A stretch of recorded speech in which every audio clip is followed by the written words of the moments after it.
वक्रतुंड महाकाय सूर्यकोटि समप्रभा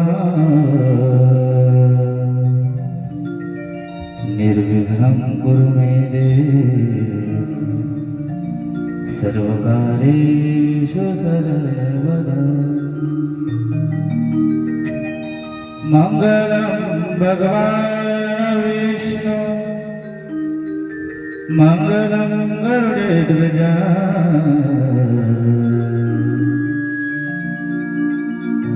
मंगलं पुंडरीकाक्ष मंगलाय तनोहरि सच्चिदानंद रूपाय विश्वोत्पत्तिरे कवे तापत्रय विनाशाय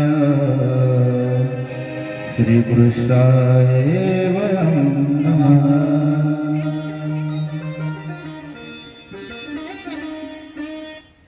श्री राधा मेरी स्वामिनी मैं राधो जी उदास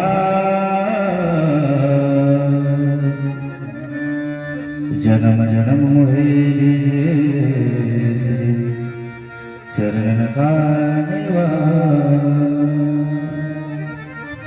बरसाने की राधिका नंद गाँव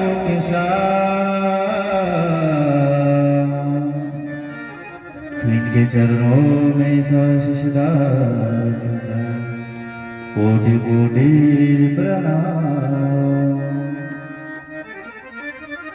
आए हनुमंत विराजे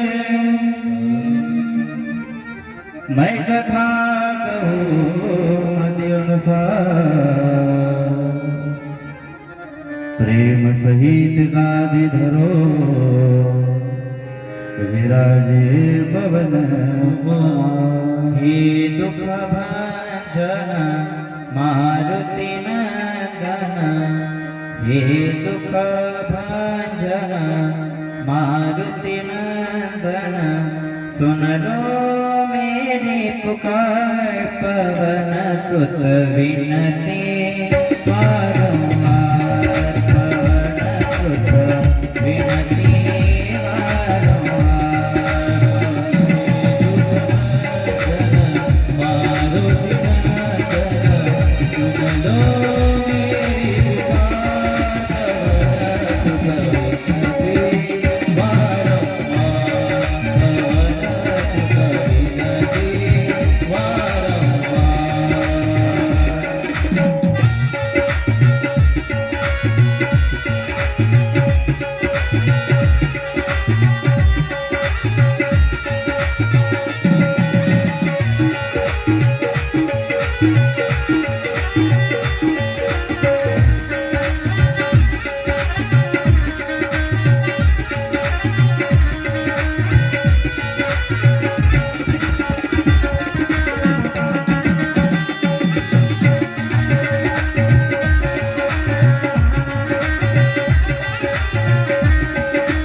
चरण सरोज रज निज मन मुकुर सुधारि वरण हो रघुवर विमल जसो जो दायक फलचारि बुद्धिहीन तनु जानिके सुमिरो पवन कुमार बल बुद्धि विद्या देहु मोहि हरो कलेश विकार। महादेव शरकर नमन नागेंद्र हराय त्रिलोचनाय भस्माडरागाय महेश्वराय नित्याय शुद्धाय दिगंबराय कैलासराना शिवचंद्र मौळे कलेंद्र माता मुकुटी धारे कारुण्य सिंधु भवदुःखहारी तुझ वीण शंभो मज कोणतारी सानंद मानंद वने वसंत मानंद गंधम हदपावृंदम वाराणसीनाथ वननाथ श्री विश्वनाथं शरणं प्रपद्ये श्री विश्वनाथं शरणं प्रपद्ये श्री विश्वनाथं शरणं प्रपद्ये चराचरामध्ये वास करणार माझ्या हृदय विराजमान असणारा माझा सखा भगवंत अवधूत पंढरनाथ भगवान श्री गोपाळ कृष्ण भगवान श्री राधाराणी हनुमंत भगवान ग्रामीण देवता नगर देवता राष्ट्रीय देवता संत श्री भोजाजी महाराज गुरुवर्णे शरद मोरे महाराज सर्वांना ह्या व्यासपीठावरून कोटी कोटीने व्यासाय विष्णु रूपाय दास रूपाय विष्णवे नमो नमः ब्रह्म विदये वसिष्ठाय नमो नमः व्यासजी भगवान शुभदेव भगवान यांना सुद्धा या व्यासगादीवरून कोटी कोटी नमन तसेच भगवान जो विश्वाचा नाथ आहे ऐसे विश्वनाथ भगवान की कथा पावन पुण्य भूमि घाटी घाटन्य नगर में साक्षात मां गंगा काशी से इस नगरी में विराजित है और इस शिवन्यान गंगा में हम सभी डुबकी लगा रहे हैं। इस कथा मंडप में हम खुद नहीं गाए, साक्षात भगवान शंकर के द्वारा हम यहाँ पे लाए गए हैं और उनकी पावन कृपा से इस वक्त हम सभी भाविक भक्त भगवान श्री विश्वनाथ जी की कथा श्रवण करें। देखते देखते इस काशी शिव कथा का तृतीय दिवस में प्रवेश कर रहे हैं। पाहता पाहता आपण तिसऱ्या दिवसामध्ये प्रवेश करत आहोत आणि एकूण 2 दिवस मागे गेली आहे आणि आता उरलेले दिवस फार थोडे आहेत। आनंद मोक्ष समाधान आश्रय प्रेम ह्या सर्व गोष्टी ज्याच्या पाशी आहे त्याचं नाव आहे काशी विश्वनाथ भगवान। बनारस में गंगा की घाट पर बड़े घूम से बैठे हैं भगवान शिव। किसकी बात दिल पर लगी है या किसी से दिल लगा बैठे हैं। जर एखाद्यावर प्रेम झालं प्रीती झालं तर आपण सतत त्या व्यक्तीविषयी विचार करत असतो। त्याच प्रकारे भगवान शिवावर प्रेम झाले तर भगवान शिवाची कथा विश्वनाथांची कथा श्रवण करण्यासाठी ऊन गर्मी या गोष्टीची आपण काळजी करत नाही, परवा करत नाही। जहां सुबह भी शिव होती है, जहां सुबह भी शिव होती है, जहां शाम भी शिव से होती है, जहां सुबह भी शिव से होती है, जहां शाम भी शिव से होती है, वो काशी नगरी है जहां जीवन को भी शिव से ऊर्जा मिलती है, जीवन को भी शिव से ऊर्जा मिलती है। काशी नगरी मध्ये विश्वनाथ बाबांचं अलौकिक जे दृश्य आहे ते जीवाला आनंद देणारे आहे. केवळ आपण कथा श्रवण केले तर आपले जे पाप आहे ते का क्षणार्धात अंतर्धान होऊन जाते. इतकी या काशी शिव महापुराण कथेचे महात्म्य आहे. गीता भागवत करीती श्रवण अखंड चिंतन विठोबाचे. जर आपण गीता वाचली तर आपल्या आयुष्यातले जितके काही प्रॉब्लेम असेल, संकट असेल, एखादी गोष्टीमध्ये आपल्याला मार्ग सापडत नसेल तर गीतेचे श्रवण केल्यानंतर ते एका क्षणार्धातच आपल्याला मार्ग प्राप्त होते. रणांगणावर अर्जुनाला भगवान श्री कृष्णाने मार्गदर्शन केले. भगवद्गीतेच्या प्रथम अध्यायामध्ये अर्जुनाने आपल्या नातलगांना पाहून बाण खाली टाकले की देवा, मी माझ्या वडील तुल्य भीष्म पितामहाला मारू शकत नाही. ज्यांनी मला शिक्षण दिले, ज्यांनी मला धनुष्य बाण चालवणं शिकवलं, अशा द्रोणाचार्याला मी मारू शकत नाही. ज्यांच्या सोबत मी लहानाचा मोठा झालो, दुर्योधनला मी मारू शकत नाही. देवा, मी माझ्या परिवाराच्या विरुद्ध जाऊ शकत नाही. काय करू? हे धन संपत्ती, हे राज्य मला प्राप्त होईल नाही, पण माझे आप्त, माझे भाऊ बंधू नातलग माझ्या सोबत राहणार नाही. तर मी या संपत्तीचं, ह्या राजवाड्याचं काय करू? या राज्याचं. अर्जुनानं धनुष्यबाण खाली टाकला, पण त्यावेळी भगवान श्री कृष्णाने त्याला समजावले, अर्जुना, तू भीष्म पिताला बाण मारणारा नाही, द्रोणाचार्याचे धडा वेगळे मस्तक करणारा तू नाही. या ठिकाणी हातात धनुष्य घेऊन उभा आहे तू, ते सुद्धा तू नाही. आज महाभारतातला एक एक जो पार्ट आहे ते कोणीच त्यांचं कर्तव्य करत नाही आहे. बाण मारणारा मी आहे, बाण खाणारा सुद्धा मी आहे. आणि वीर त्या रणांगणावर मृत्युमुखी पडणारा एक एक योद्धा सुद्धा मीच आहे.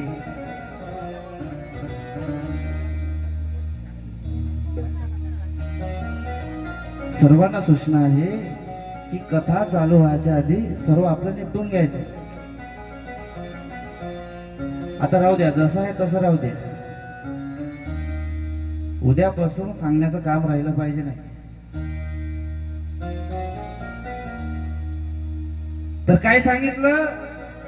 अर्जुन, मृत्युमुखी पडणारा भीष्म पितामह नाही, द्रोणाचार्य नाही, वीर कर्ण नाही, अश्वत्थामा नाही, तर मीच आहे. बाणाच्या शय्येवर झोपणारा सुद्धा भीष्म पितामह मी आहे. आणि शरीरावर एक एक जखम, एक एक तलवारीचे घाव, एक एक बाणेचे जे घाव आहे ते सहन करणारा सुद्धा अभिमन्यू मीच आहे. ज्यावेळेस अभिमन्यूला बाण लागले त्यावेळेस वेदना मला झाले, माझ्या शरीरातून रक्तस्राव झाले. मग तू असा समजू नको मी करत आहे, मी करत आहे. माय बाप हो, आपलं सुद्धा तसंच झालेलं आहे. आपण सुद्धा घर माझं, मुलगा माझा, मुलगी माझी, व्यवसाय माझा, संपत्ती माझी हे करत आहो. पण एक गोष्ट लक्षात घ्या, कोणीच कोणाचं होत नाही आणि मेल्यावरती सर्व इथंच ठेवून जायचं. तू म्हणशील घरदार हे इथेच राहील सार, माणूस मेल्यावर त्याच घर गावाच्या बाहेर.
झाला कारण तो ठाई ठाई. या संसारापायी, या संसारापायी, या संसारापायी, या संसारापायी.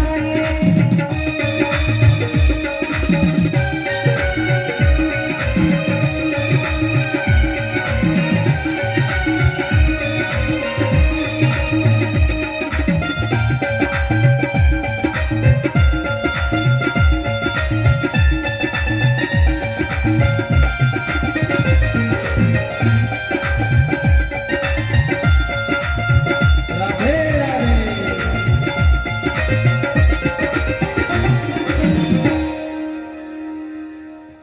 बोलेगा श्री विश्वनाथ भगवान की जय. छत्रपती शिवाजी महाराज की जय. छत्रपती संभाजी महाराज की जय. बोल रे भाई सब संतन की जय. तर असे महात्म्य भगवान शिवाचे आपण पाहिले कालच्या कथेमध्ये की कशा प्रकारे भक्तांनी भगवान शिवाला प्रसन्न करून घ्यायचे. भगवान विष्णू ब्रह्माचे युद्ध झाले, दोघांचा वादविवाद झाला. त्या दोघांच्या मधामध्ये भगवान शिव गुप्तेश्वर महादेवाच्या रूपामध्ये प्रकट झाले. त्यानंतर भगवान शिवाने ब्रह्माचे एक मस्तक छाटून टाकले. भैरवाची उत्पत्ती करण्यात आली होती. भैरवाने आपल्या त्रिशूलाने ब्रह्माचे धडा वेगळे सर वेगळे केले आणि भैरवाच्या हाताला ते मस्तक चिकटून गेले. भैरवाला ब्रह्महत्येचे पातक लागले. भैरव विष्णू लोकात गेले. विष्णू लोकातून काशीमध्ये प्रवेश केला.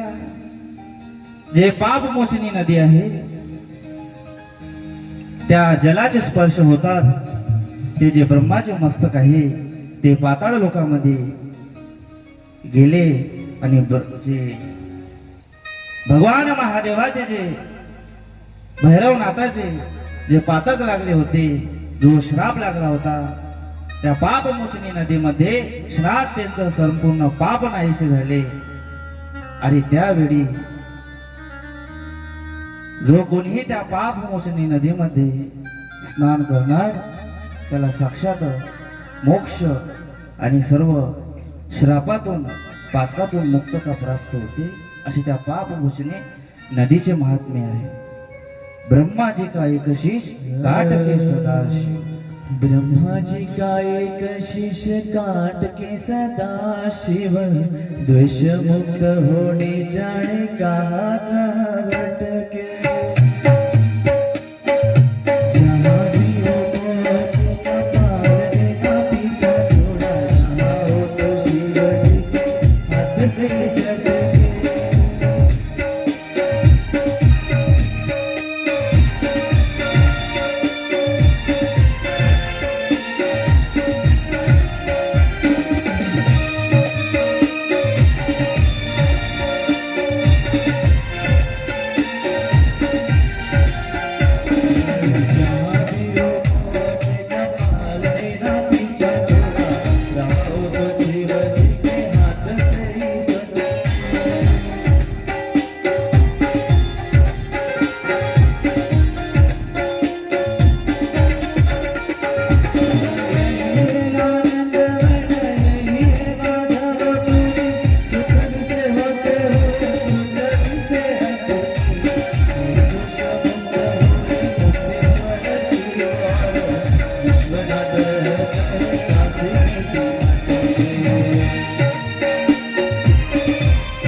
माझी काही कशीश काट के सदाशिव, दोष मुक्त होने जाने कहा कहा भटके, जहां भी वो पहुंचे कपाल में ना पीछा छोड़ा, रहा हो तो शिव जी के हाथ से ही सटके। यही है आनंद वन, यही है माधवपुरी, पृथ्वी पे होते हुए पृथ्वी पे हटके। यही दोष मुक्त हुए मुक्तेश्वर शिव और विश्वनाथ रह गए काशी में सिमट के, विश्वनाथ रह गए काशी में सिमट के। आणि त्या वेळेपासून भगवान शिव, भगवान भैरव काशी नगरीमध्ये नित्य कायमसाठी त्या ठिकाणी अधिष्ठित झाले, प्रस्थापित झाले आणि काशीचे कोतवाल म्हणून त्या ठिकाणी सदैव ते राज्य करत आहे, अधिशासन करत आहे। जो कोणी दुष्ट असेल, काशी नगरीवर आपली दृष्ट वाईट नजर ठेवत असेल, त्याला दंड देण्याचे काम, त्याला शिक्षा देण्याचे काम साक्षात काल भैरव आपल्या हाताने करतात। त्यानंतर काशी महात्म्यामध्ये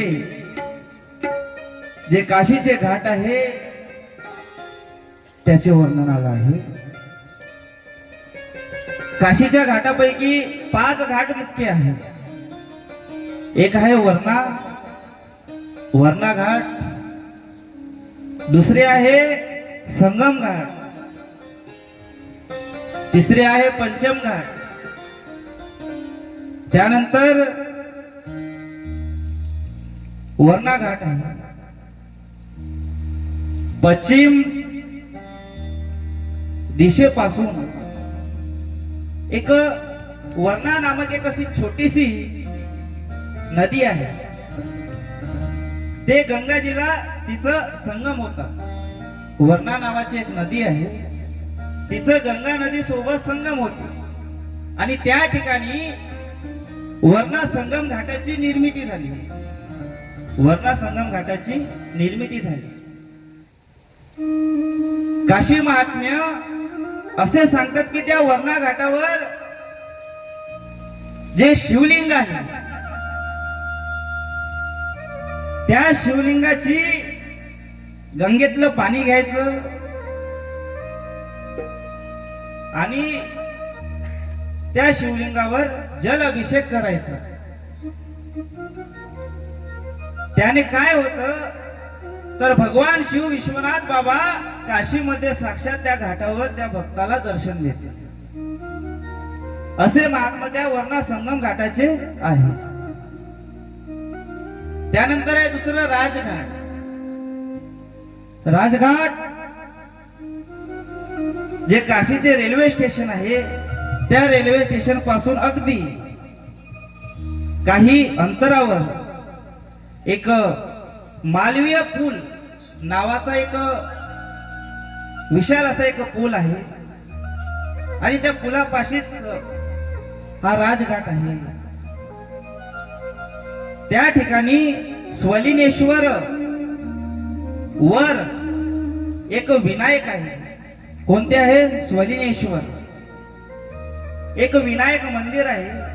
त्या विनायकाची अर्चना केल्याने, पूजा केल्याने विद्यार्थ्याला विद्या प्राप्त होते, गणेश भगवंताची कृपा प्राप्त होते। म्हणून काशीमध्ये गेल्यानंतर त्या विनायकाचं नक्कीच दर्शन घ्यायचे। त्यानंतर आहे प्रल्हाद घाट। प्रल्हाद घाटावर प्रल्हादेश्वर शिव मंदिर आहे। कोणतं मंदिर आहे? प्रल्हादेश्वर शिव मंदिर। भक्त प्रल्हाद ज्यावेळी काशीमध्ये गेले त्यावेळी त्यांनी एक शिवलिंग स्थापित केलं।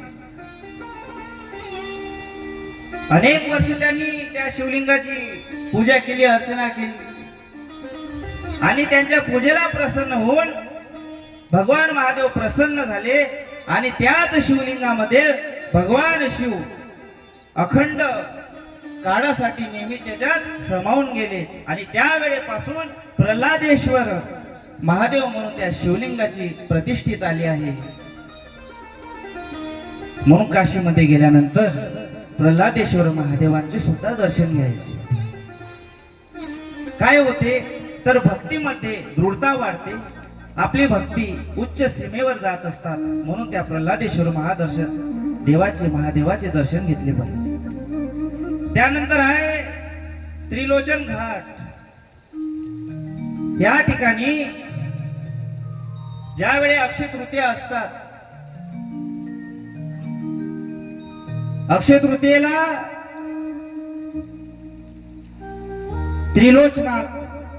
त्रिलोचनाथ महादेवाचे शिवलिंग आहे. कोणते आहे? त्रिलोचनाथ महादेवाचे शिवलिंग आहे. त्या शिवलिंगावर जलाभिषेक केला, दुग्ध अभिषेक केला, बेलपत्र अर्पण केले. ते जे आपले पित्र आहे, जे पितृ आहे, जे भरकटत आहे, त्यांना मोक्ष प्राप्त झाला नाही, त्यांना तत्काळ मुक्ती प्राप्त होते. भगवान शिवाच्या धामामध्ये त्यांना स्थान प्राप्त होते. अशा त्या त्रिलोचनाथ महादेवाचे महात्म्य. त्यानंतर आहे मेहता घाट. त्या मेहता घाटावर पौर्णिमेच्या दिवशी स्नान करून भगवान शिवाच्या शिवलिंगाचा अभिषेक केल्याने सौंदर्याची प्राप्ती होते आणि विद्येमध्ये भर पडते. अशा त्या मेहता घाटाचे महात्म्य. त्यानंतर आहे गाय घाट. गाय घाट. त्या घाटापाशी एक हनुमंत भगवंताचं मंदिर आहे. असं म्हटलं जाते की त्या हनुमंत भगवंताचं दर्शन घेतल्यानंतर भगवान शिव तात्काळ त्या भक्ताला भेट देतात आणि काशीमध्ये येण्याचे त्याचे जन्म सार्थक होते. त्यानंतर आहे लाल घाट. लाल घाटावर गोपेश्वर महादेवाचे शिवलिंग आहे. गोपेश्वर महादेव. आता श्रीमद भागवत कथेमध्ये ज्यावेळी भगवान श्रीकृष्णाचा जन्म होते, त्यावेळी भगवान महादेव भगवान श्रीकृष्णाच्या भेटीसाठी आतुरतेने तत्पर होतात आणि गोकुळामध्ये, वृंदावनामध्ये ते एक वैराग्याचं रूप घेऊन येते. आणि त्यानंतर ज्यावेळेस रासलीला प्रारंभ होते श्रीमद भागवत कथेमध्ये, भगवान शंकर एका गोपीचं रूप घेऊन त्या गोकुळामध्ये येतात, रासलीला करतात आणि पुन्हा कैलासामध्ये येते. आणि कैलासामध्ये आल्यानंतर जो गंगेच्या किनाऱ्यावर लाल घाट आहे, त्या लाल घाटावर गोपेश्वर महादेव शिवलिंगामध्ये अखंड काळासाठी प्रस्थापित होतात. त्यावेळी ते गोपेश्वर महादेव शिवलिंग त्या ठिकाणी निर्मिती झाली. आणि गोपेश्वर महादेवाचे जर आपण दर्शन केले तर प्रभू रामचंद्र भगवान श्रीकृष्णाचे दर्शन आपल्याला तात्काळ होते, त्यांची प्राप्ती तात्काळ होती. असे त्या गोपेश्वर शिवलिंगाचे महात्म्य आहे. त्यानंतर आहे शीतल घाट. शीतला घाटावर एक शीतला देवीचे एक मंदिर आहे. त्या शीतला देवीचे दर्शन केल्यानंतर व्यक्तीला शीतलता प्राप्त होते. असे त्या मंदिराचे महात्म्य. त्यानंतर राज मंदिर घाट आहे. त्या ठिकाणी हनुमान भगवंताचे आणि नृसिंह भगवंताचे मंदिर आहे. त्यानंतर आहे ब्रह्मा घाट. ब्रह्मा घाटावर भगवान दत्तात्रयांच्या पादुका आहे. काय आहे? भगवान दत्तात्रयाचे चरण कमल पादुका आहे. एक वेळा काय झालं, गंगेला महाभयंकर पूर आला. खूप असं काशीचे संपूर्ण घाट पाण्याने जलमग्न झाले. जर तुम्ही काशीच्या घाटावर जासाल, ब्रह्मा घाटावर, तर तिथं भगवान दत्तात्रयाच्या पादुकाचं मंदिर आहे. आणि त्या ज्या पादुका होत्या त्या गंगेच्या प्रवाहामध्ये वाहून गेल्या 1.5 ते 2 किलोमीटर. त्यावेळी गंगेनं काय केलं, ज्या पादुका होत्या त्या पुन्हा वापस घेऊन ब्रह्मघाटावर 1.5 किलोमीटर वापस आली. म्हणजे सरळ जायची तर उलटी आली. म्हणून असं म्हटलं जाते की दक्षिणकडे जायची तर उत्तरकडे आली, म्हणून तिला उत्तरवाहिनी नदी म्हणतात काशी. गंगेला फक्त 1.5 किलोमीटर मागे आली आहे, म्हणून उत्तरवाहिनी गंगा काशीला म्हटलं जातं. त्यानंतर आहे दुर्गा घाट. दुर्गा घाटावर नृसिंह भगवंताची मूर्ती आहे.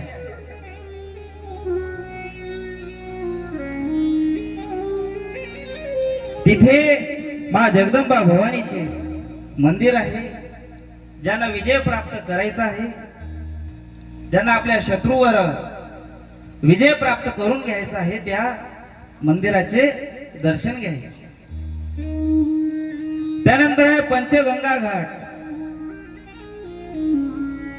पंचगंगा घाटावर जर आपण स्नान केले तर त्या ठिकाणी सरस्वती, यमुना, किरणा, धूत पापा ह्या ज्या पंच नदी आहे त्या गुप्त रूपामध्ये आहे. कसे आहे? गुप्त रूपामध्ये आहे, ते दिसत नाही. म्हणून त्या घाटाचे नाव पंचगंगा घाट पडले आहे. एक बिंदू माधव मंदिर आहे तिथे. त्या बिंदू माधव मंदिराचे दर्शन केल्याने जो शत्रू आहे त्याचा पराजय होतो. त्या बिंदू माधव मंदिराचे जे औरंगजेब होता त्याने ते मंदिर तोडले होते. एक दिवस काय झालं, औरंगजेब झोपलेला होता आणि त्याच्या स्वप्नामध्ये भगवान काशी विश्वनाथ गेले. तू माझे मंदिर तर तोडले आहे, पण माझ्या भक्ताच्या मनातली जी आस्था आहे, मी आहे, ते पुन्हा कालांतराने मी या ठिकाणी प्रकट होईल आणि पुन्हा ते मंदिर त्या ठिकाणी तसे जो प्रकट झाले बिंदू माधव नावाचे. म्हणून हा घाट सुद्धा तितकाच महात्म्य आहे, पंचगंगा घाट.